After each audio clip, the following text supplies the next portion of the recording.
are being told that people listen to radio stations that preach are either excessively biased or they preach, their language is intemperate.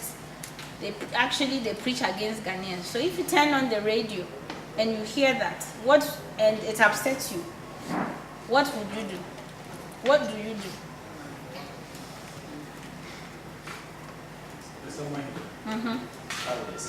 Higher. Well, the Bible in this says is that if one part of you lead you to hell, you better cut it off than go to hell with your whole body. So I think if you tune into a radio station and people who are supposed to lead exemplary lives are not doing as such, I think the best thing you should do is to tune to somewhere that you will hear something that your heart will be at peace, other than to listen to something that will provoke you to go and do something bad. So I think switch to some other station and listen to something good or something better. I don't like those things. But those stations are in operation, they get listenership. So are we doing that? When we hear something we don't like, are we taking the steps to cut it off? Of course, there are stuff that the institutions should do, but our own personal and community responsibility, are we doing that? My brother said, you not listen to that radio station. You may deny yourself some information. So what I do personally is, normally when you look at the trend, those insults comes when they do political talk shows and stuff like that. So personally, what I do is I don't listen to anything political when they are talking about those issues. That is what I do personally. I'm not listening to the radio station. I listen to the radio station, alright. And then when they are doing these political talk shows, I don't. Does anybody else do that? Because I do that. I can go months without listening to the radio station because I think the political talk is too much. And some of them have been doing it. You know, I normally listen to Newsfire. Sometimes the people they come to the student.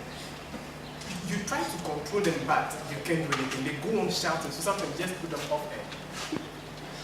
If you like, you can just drive them out of the state. They can't do anything. So we should rather encourage them to make sure that they put some guidelines in place for the people, for the panelists to follow. If you won't follow that, then the best place is to go out, do whatever you think you can do.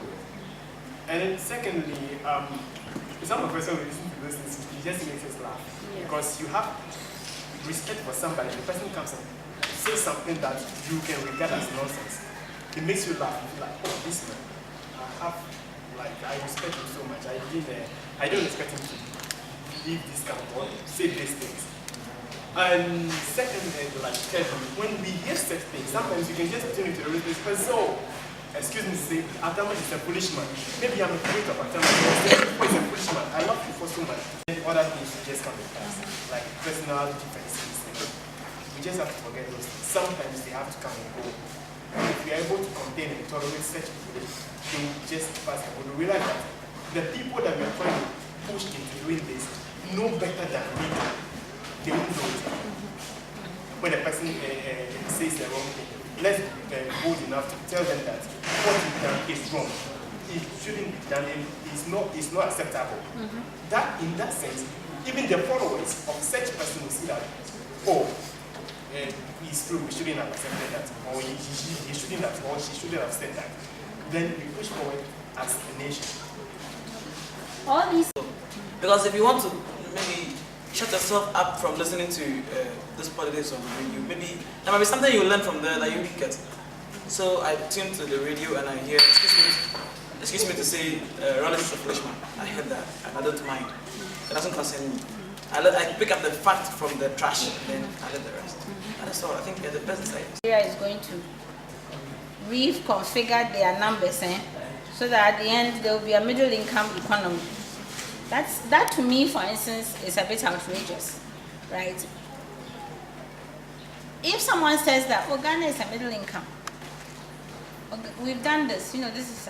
Do you think you have access to enough of objective information on Ghana to be able to counter what the political parties use in their propaganda?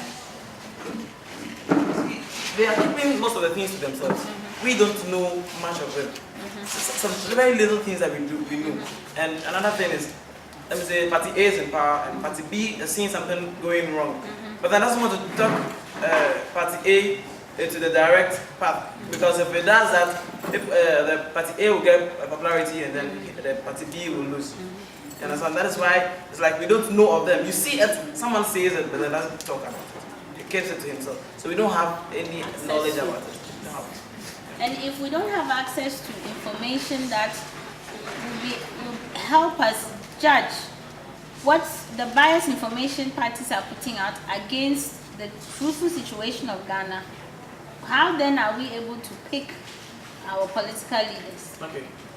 Unless Yeah, females, girls, why are you all so quiet? Be my